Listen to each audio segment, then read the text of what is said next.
O eco da confissão. As ruas de paralelepípedos sussurravam histórias antigas sob os pés de Ana, enquanto ela descarregava a última caixa em frente ao prédio centenário. Um novo começo. Era o que ela repetia para si mesma, um mantra contra a sombra que a seguia.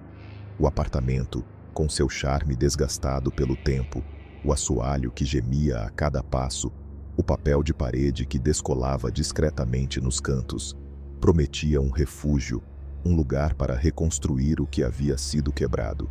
Mas mesmo a luz do sol, entrando pelas janelas altas e empoeiradas, parecia incapaz de dissipar completamente a melancolia que se agarrava a ela. Enquanto explorava os cômodos vazios, seus dedos roçando uma marca antiga na parede, uma imagem fugaz invadiu sua mente. A penumbra de um confessionário, o peso esmagador de palavras ditas em segredo, o rosto impassível de um padre que não estava mais ali para guardar o que ouvira. Um arrepio percorreu sua espinha, rápido, inesperado. Ela o afastou, forçando um sorriso que não alcançava os olhos cansados. Era apenas o passado, uma memória distante. Naquela primeira noite, o silêncio do apartamento era quase ensurdecedor. Deitada na cama improvisada, Ana encarava o teto, as sombras dançando nos cantos como espectros inquietos. O erro cometido anos atrás, a confissão sob sigilo sacramental, a morte inexplicada do padre pouco tempo depois, eram fantasmas que a mudança não conseguira deixar para trás. Ela fechou os olhos, buscando o sono, sem saber que naquele silêncio opressor, algo mais antigo e faminto começava a despertar, atraído pelo eco persistente de sua culpa. O primeiro eco. O sono, quando finalmente veio, foi raso e inquieto. E então, no coração silencioso da madrugada, algo a arrancou de volta à vigília. Não um barulho alto, mas o oposto. Um som tão baixo, tão íntimo, que pareceu nascer dentro de seu próprio ouvido. Um sussurro, fraco, quase imperceptível, mas inegavelmente presente. Ana sentou-se na cama, o coração disparado contra as costelas, os olhos arregalados tentando perfurar a escuridão densa do quarto.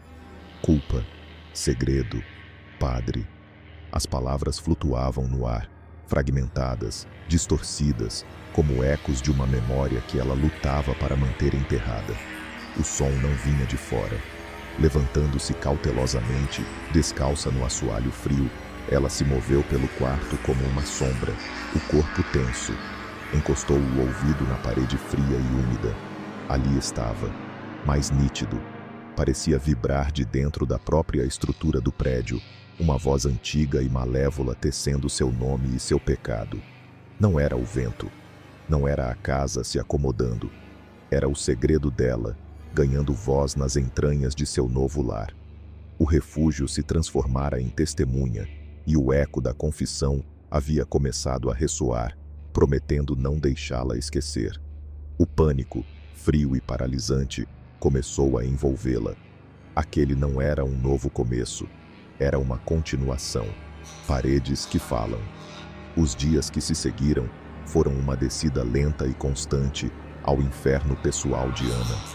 O sussurro inicial, antes um fio tênue na escuridão, tornou-se um companheiro indesejado, uma presença constante que se infiltrava nos momentos de silêncio.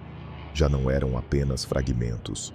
A voz ou as vozes agora articulavam frases completas, detalhes íntimos de sua confissão que ninguém mais poderia saber, palavras que queimavam em seus ouvidos com precisão cruel. Ninguém perdoa. Zrenia, o erro te define. Zrenia, ele sabe. Mas a assombração não se limitava ao som. O apartamento parecia ter despertado para uma vida malévola própria. Objetos deslizavam de superfícies planas sem explicação. Um copo d'água tombando na mesa de cabeceira. Um livro caindo ruidosamente da prateleira. Sombras dançavam na periferia de sua visão, alongando-se e contorcendo-se em formas impossíveis quando ela virava a cabeça. Portas rangiam e batiam com força, mesmo sem corrente de ar, selando-a em cômodos, ou abrindo caminhos para corredores escuros que pareciam mais longos do que deveriam. A privação de sono começou a cobrar seu preço. Olheiras profundas marcavam seu rosto pálido. A concentração no trabalho de arquitetura tornava-se uma batalha árdua. A paranoia se instalou como uma névoa fria. Cada rangido do assoalho, cada cano que estalava nas paredes antigas, era um prenúncio de terror. Ela se sentia observada, julgada, não apenas pela entidade invisível, mas pelas próprias paredes que a cercavam. O apartamento, que deveria ser seu santuário, havia se transformado em uma cela de tortura psicológica, amplificando seus medos mais profundos, alimentando-se de sua culpa crescente. A linha entre a realidade e o pesadelo tornava-se perigosamente tênue, e Ana sentia que estava perdendo o controle, não apenas de seu lar, mas de sua própria mente. Contágio e investigação. A ilusão de que o horror estava confinado às paredes do apartamento se estilhaçou como vidro fino. Começou com Clara, sua amiga mais próxima, a única que ousara visitar o lugar apesar das advertências veladas de Ana. Ao descer as escadas do prédio após um café tenso, Clara tropeçou em um degrau que não estava quebrado, caindo de forma desajeitada, torcendo o tornozelo dolorosamente. Um acidente banal, talvez, mas o olhar de puro pânico que Clara lançou para Ana antes de cair, como se empurrada por mãos invisíveis, gelou o sangue da arquiteta. O eco não estava mais apenas sussurrando para ela.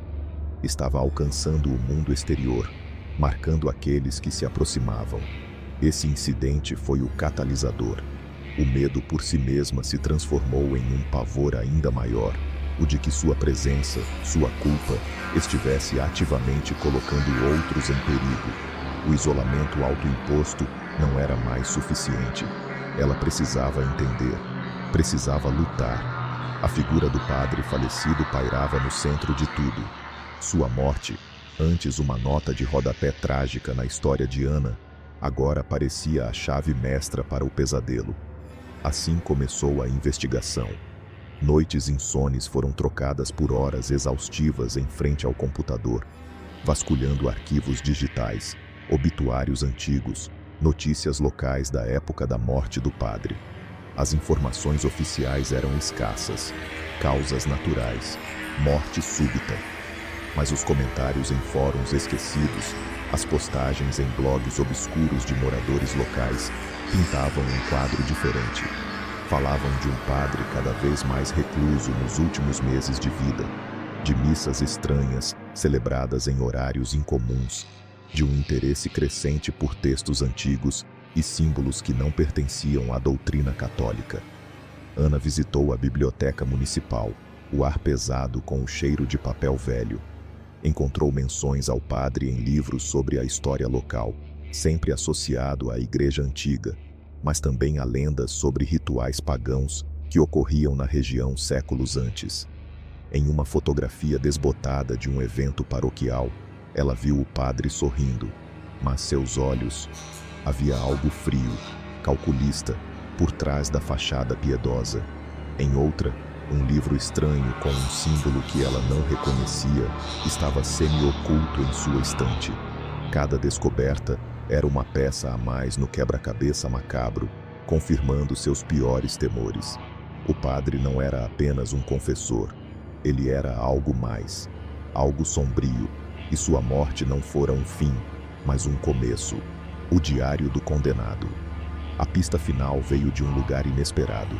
Um velho sacristão da igreja, com olhos que tinham visto demais, e uma lealdade dividida entre o medo e a necessidade de aliviar a própria consciência. Hesitante, ele entregou a Ana uma chave pequena e enferrujada, murmurando sobre um baú esquecido nos arquivos empoeirados da paróquia, um baú que pertencera ao padre Thomas, e que ninguém jamais ousara abrir após sua morte. O ar no arquivo era frio e parado. O baú estava lá, coberto por um lençol branco manchado pelo tempo.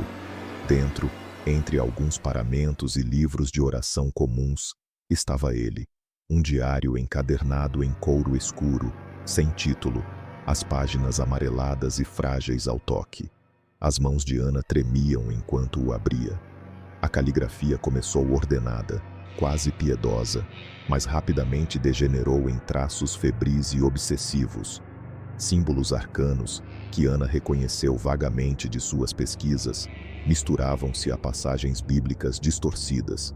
E então, a verdade, nua e crua, saltou das páginas. A confissão de Ana não fora um ato de absolvição, fora um ritual cuidadosamente orquestrado pelo padre Thomas para transferir uma maldição antiga, uma entidade parasita com a qual ele fizera um pacto sombrio em busca de poder ou conhecimento proibido. Flashbacks invadiram a mente de Ana, a cena da confissão original agora tingida de horror. O olhar do padre não era de compaixão, mas de cálculo frio. Suas palavras de conforto eram, na verdade, encantamentos disfarçados. E a morte dele não fora súbita nem natural. Fora o passo final do ritual. Um sacrifício deliberado, sua própria vida oferecida para selar o pacto e libertar a entidade, ancorando-a à alma marcada pela culpa que ele selecionara, a alma de Ana. O diário caiu das mãos dela. O ar pareceu fugir de seus pulmões. Ela não era apenas assombrada por um segredo. Ela era o receptáculo de uma maldição, escolhida e preparada por aquele que deveria tê-la guiado. A manipulação era total, a traição absoluta. Preparação para o exorcismo. A revelação no diário não trouxe desespero, mas uma clareza fria e cortante. A vítima se recusava a continuar sendo vítima. O medo ainda estava lá, um nó gelado no estômago, mas agora era temperado por uma determinação sombria. O diário não continha apenas a história da traição, continha também, em suas páginas febris, as instruções para um contra-ritual, um rito de purificação e banimento. Com as mãos firmes, Ana reuniu os elementos descritos: sal grosso para purificar, velas brancas para iluminar, ervas específicas cujo aroma prometia afastar o mal, e os símbolos de proteção que o próprio padre parecia temer em seus escritos finais. Enquanto ela preparava o espaço central da sala, desenhando o círculo de sal no assoalho rangente, o apartamento pareceu prender a respiração. As luzes piscaram erraticamente.